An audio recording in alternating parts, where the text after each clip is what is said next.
What's up guys, welcome back to Aquatic Elements. Today is episode 2 of our trip here at AAC in Harlow. Now in today's video we are going to be doing a behind the scenes of their brand new coral farm and also their seahorse breeding area.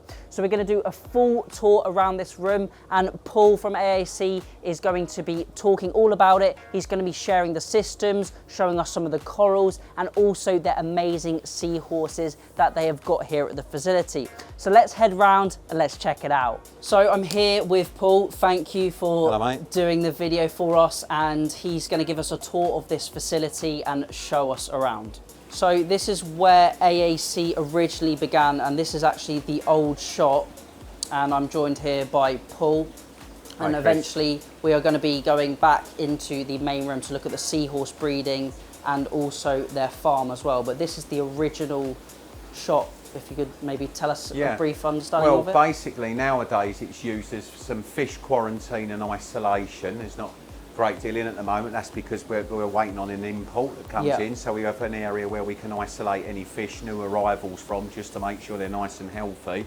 This is one of the tables we're gradually shutting down to move the corals into the new farm that you've just seen. Yeah. But this is where it all began. So once upon a time, the AAC was as small as 300 square feet. Wow. And it was just 2 of us running it. And nowadays it's used predominantly as a farm. And this is where we keep a lot of our mother colonies from. So if we're fragging corals, for example, these are the mother colonies that we're using to create a lot of your frags with. You can see how well grown out these things are. Yeah, they're really, really nice big colonies. Really beautiful Vivates I've got over there. I think they call this one Sector 1 or something like that, but you can see. And then what we'll do is you can see before where we've took a frag, we gradually cut the tiles down. You can see how it's overlaid over years of, there's about 4 years worth of growth there, where you can see it's gradually basing down. Wow. So yeah, we're still actively doing a lot of growing, you know, and producing, I hope, some nice hardy frags for people. But there's a frag actually of that Sector 1, so I've just pulled it off the egg crate. And we've even we've been doing a lot of even soft corals. We'll frag soft corals as well over time. You can see all the utter chaos, the zoanthids and things there.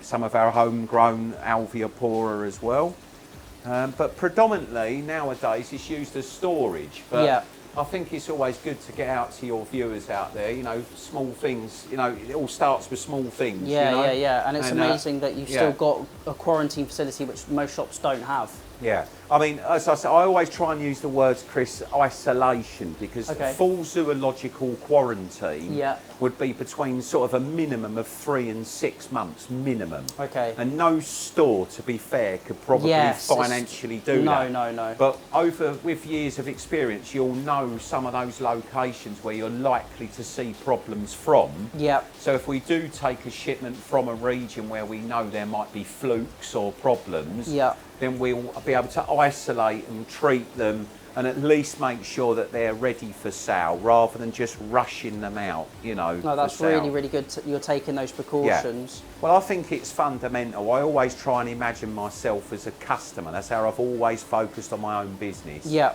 Is to make sure that you treat your customers how you would want to be treated yourself. Yeah. Yeah.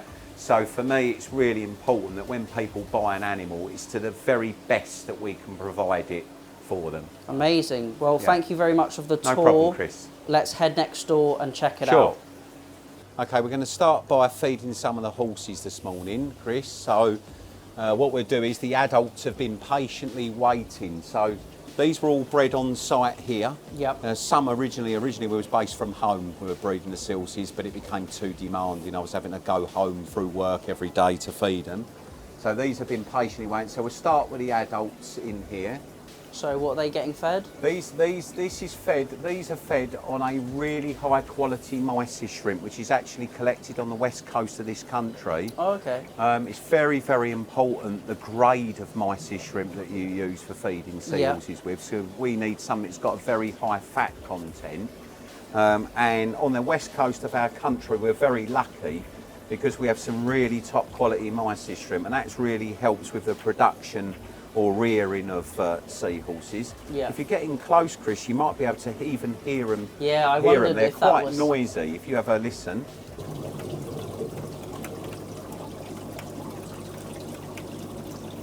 Can you hear that? Yeah. Yeah, and we'll put some more in there as well.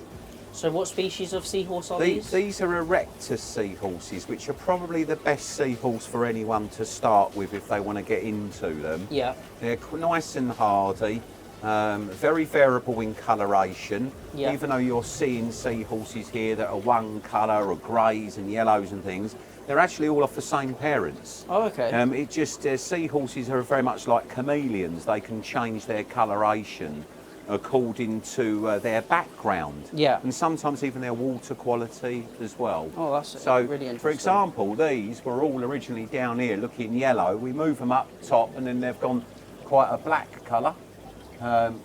So yeah, we'll carry on feeding those with a little bit more mysis. In here we've got a little experiment where we're doing a little bit of Bangai cardinal breeding as well. And Yeah. just for fun really. There's no real reason to do that in the UK. Yeah. But the reason why I started breeding seahorses was there was a period in the UK where we didn't have hardly any left. Oh, wow. And because these are CITES Appendix 2 animals, meaning that they have to have a special permit or licence, Yeah. we got to a stage where we was unable to breed them. So I went on an endeavour to start trying to introduce a large quantity to the UK so that we're not governed by any more CITES. Yeah. Yeah. Oh, A that's bit like really your interesting. arowanas have got CITES. Yeah. These have CITES too. But I wanted to do it with a CITES animal that's in, that way we're not taking, obviously we can't take any more seahorses like this from the wild. They're completely banned from removing erectus from the wild. So if I start showing you these, so these are around about 6 to 10 weeks old, about 10, 12 maybe, some of them. So you could see some 6-weekers there, and you've got some 10-week-old babies there. And of course, there's a lot of different. yeah, there's a different variation. Now, sometimes in a clutch, you will have some that like run to the litter, a little bit like when you dogs or cats or something like that. So you'll always get a varied size, but there are some clear differences. Now, these are on a different mysis. These are on a much smaller, finer mysis that you'd be more familiar with feeding your marine fish at home. This is the TMC Gamma mysis this time. But these are just now, I've just what we call weaned them, which means they've now come off of the brine shrimp, which you got down there. Finally, which is always a great moment when they wean, because having live brine shrimp supply is very difficult to try and get that every week. And give you an idea, the cost is around about 150 to 200 pound a week just in live food. Wow. Yeah. And they eat and eat and eat. Seahorses are very fuel inefficient, like cows. Yeah. Yeah. So they've got no stomach. So what we put in their bellies now, within 2 hours they'll be excreting it out. Okay. And sometimes they're not even digested it fully. So they're very wasteful. I see. They're very polluting as well. So despite, but they're actually quite easy to keep. People, it's a bit of a misconception. They're not as difficult. Certainly erectus seahorses are not as difficult as many of the other seahorse species. Are they quite sensitive to water quality? Funny enough, one of the only things I really don't like is a lot of this density, that you've got to make sure the water is as clean and as bright. I would sort of say keeping seahorses very much like goldfish. Yeah. They produce a lot of waste, so therefore they need an awful lot of water changes. Yeah. But in terms of complexity with seawater, no, they're not. They can live in a wide range of salinities because they'll often drift up into estuaries on the eastern seaboard of the USA, which is where they originally came from. And they're found as far north as up to New York, all the way down to South America on that eastern seaboard. So they're very tolerant of temperature changes. Yeah. And salinity changes. So in that regard, they're not that difficult to keep. but in terms of keeping the water bright and clean, that's fundamental to their health. Okay.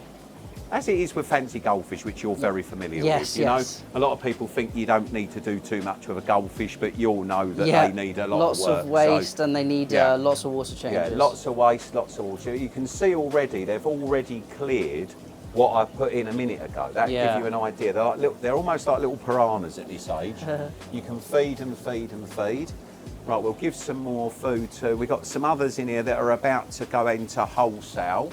Yeah. So we supply the wholesale trade as Yeah. well as sell a few via our store retail. So these will be in a store somewhere near you soon. And in here we've got a nice mix of males and females with some real variable coloration as well. So you can see a male there is actually swollen already, even though these are about to. These I would call like 18-year-olds. You know, Okay. they're Yeah. that age. Yeah, you know, yeah. in our years, if you like. So these are about to go off to wholesale. You can see some that have developed some nice what they call cirri on the head there, which Yeah, is where they're sort of stunning. mimicking seaweed. Yeah. Like little dragons. Yes, yeah, they really are. They're actually at this age quite peaceful. Yeah. At that age, they can be quite horrible to one another. They'll strangle each other and do all sorts. In the world of seahorse aggression, that's about as far as it gets. Just a little bit of hanging on to one Yeah. another. And of course, you know what makes them so special, seahorses? No, go on. The prehensile tail, which you don't find you usually find in mammals. So Yeah. monkeys have a prehensile tail, don't Yeah. they? You know, and other animals will, primates will have a prehensile tail, like we Yeah. did once. Yeah. But fish, it's practically, you know, you have to keep reminding yourself that these are fish. Yeah. You know, and the fact that they're able to use that muscle, to use it to gripping cling onto, on. yeah. And of course the tails, if you imagine that they're living in estuaries with big tidal flow, Yeah. they need to be able to hang on to the seagrass beds. Very interesting. So in here as well, there's some more going off to wholesale as well next week. I sort of hung back a bit because I wanted you to see them all. Yeah, thank you so much. Before they go out, but these will be going off next week, and they're all ready. You want to tell the difference between males and females. There's a male and female in shot there. The male has the pouch on there, and then you can see the female has a straight cut. And where that straight cut in the belly is, the pelvic fins form to like a tube. Yeah, and they put obviously the eggs into the male's pouch. Yeah. Yeah. And the males will give birth to them around about every 16 to 20 something days. So they can be very prolific. Yeah. Very much like really in the marine fish world, these are more like your live bearers that you would find in your freshwater world. Yeah. You know. So there's certainly a great starting point for breeding if you want to experiment with breeding marine animals. Oh wow, very interesting. Okay. And then round here, we've got the adults where we produce young from, although we get young from lots of different ones, mainly females in here. I tend to keep quite a few females back because we don't know why exactly is, but some clutches will have a large number of male seahorses. Okay. And some clutches will have a large number of female, a bit like reptiles with like alligators. And Yeah. we know with alligators, for example, that's down to temperature. Yeah. However, we've experimented so many different ways with different salinities, different temperatures, and we still haven't found out why some clutches are more male dominated than female dominated. Oh, That's one that interesting. we're still waiting to find out. No one can give a clear and Answer. concise answer, even with all the experts in the world out there. Yeah. They still don't know. Oh, But amazing. apart from keeping them in clean, bright seawater, they aren't too dissimilar to your keeping cichlids or Yeah. keeping goldfish. As I said, it's a bit of a misconception. They're much easier than people think. Oh, interesting. Okay. Shall we head over to some of the corals? Sure. If you Yeah. want to talk So about on this the side, systems? so this room really was developed as a sort of back room for me, and this is where we've moved our. We're starting to shut down our original coral farm because it's getting tired with Yeah. and whatever. I'll show you soon, but it's gradually getting tired. As with anything in an aquatic store, it has quite a short life. You know, you're talking every 4 or 5 years, you're having to redevelop your systems Yeah. and things. So this time on this farm, although it's broken into 2 parts next door, the farm, this time I wanted to bring a 3rd layer into it. Yeah. So that we're able to pass animals into the store that we've inspected thoroughly before release. That doesn't mean that there's absolutely no chance of passing bacterial problems or pests or whatever, parasites, but it at least narrows it down. We're able to get a better control. So for argument's sake, last night, we were short on room, but also we wanted to inspect these torch corals that have just come in from a supplier. Yeah. So we won't release them out to the store for about another 10, 14 days until we've given them a chance to make sure that there is no Euphyllia-eating flatworm and things like that. And they're all like nice and healthy. So that at the moment, that area over there, really, we're just passing corals through. Whereas my love or my hobby's always been as well for me, has to be an element of enjoyment for me, is Goniopora, which I've started to build a little bit of a farm. I've always loved Gonies. I know they're trendy at the moment. Yeah, you've got some stunning different colours. Some real beautiful glitter Gonies and things like that in there. But it's where we bring our mothers in and then we'll slowly frag down the mother colonies into smaller pieces and try and build up a library, if you like. Yeah. And then when we get in excess, then we'll pass a few of those corals into store too. Yeah. And in here, this is the new SPS system, where we're just bringing in some of our mother colonies to take frags from. So it's all early stages yet. We ain't quite there yet, but we've started the move now. But again, I held back a little bit in the move because I wanted you to see all the elements of what we do. And how are you running these systems? I can see underneath you've got a sump with lots of live rock and skimmers, etc. Yeah, it's very simple. We're using a very traditional method called the Berlin method, which is basically works on the principle of live rock, circulation, bright light, skimming, and then we're dosing it with Zelements. We're a two-part Zelement system. We're looking at maybe potentially changing that. We'll see how we get on with it. And it's really simple. There is really no technology. Where the technology comes in is that all of this is computer monitored. Yeah, I can see you've got the Apex. We've got the Apex system on there, which monitors each system. Each table is as is the Seahorses. So, for example, I don't know if the camera will pick that up, but you know, each system, something I'm sure you're quite familiar with your installations. We even have the room monitored temperature-wise, so that we're able to control a temperature in the room. So this is a nice consistent 23 degrees air temperature in here, and air conditioned as well. And then we have the Tridents measuring the alkalinity and the dosing and so forth. So we're quite heavy on control because I travel a lot, and I need to be able to monitor things while I'm away. But every level is set by a level sensor. Okay. So the minute that there's a change in water levels, I'll know that there's a problem. Notified. Yeah. And each individual system here is also separated, isn't it? Yes. Yeah. The idea being that although you can in any facility like this, there's always a chance of swapping, of bringing a parasitic problem or a bacterial problem from system to system. So what we've tried to do is separate out each system so there's less chance of that ever happening. And any cross-contamination. I'll never say that you couldn't, you know, because we're always learning about new pests and new diseases every year. We find some new ones. Yeah. But at least it's given us another barrier of defence against any coral-eating parasites or pests. Yeah. So as I say, it's all early days at the moment, but we're hoping we see a bit of development. And then round over here, we're hoping to go online. There might even be another stage where we've got another table that runs through the area here. Of the room. Which will be for our online sales, which we're hoping, you know, something I've never really wanted to do, really, is post corals or fish or animals. Yeah. But we get people asking us all the time to do it.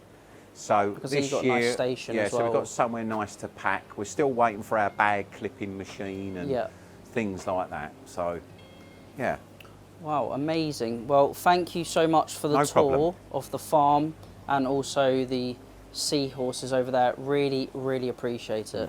And that is it for today's video. Hopefully you've enjoyed it. A big shout out to Paul for doing the video. Thank you so much, Paul. It was amazing to get a lot of your knowledge and expertise and see all of the corals and amazing species, as well as those seahorses and the seahorse breeding area you've got as well. So thank you so much. If you enjoyed this video, let me know down below. Make sure to hit that like button, and if you've got any questions, you can leave them down in the comment section. Thank you all for watching. Remember to keep those water changes up, and happy fish keeping.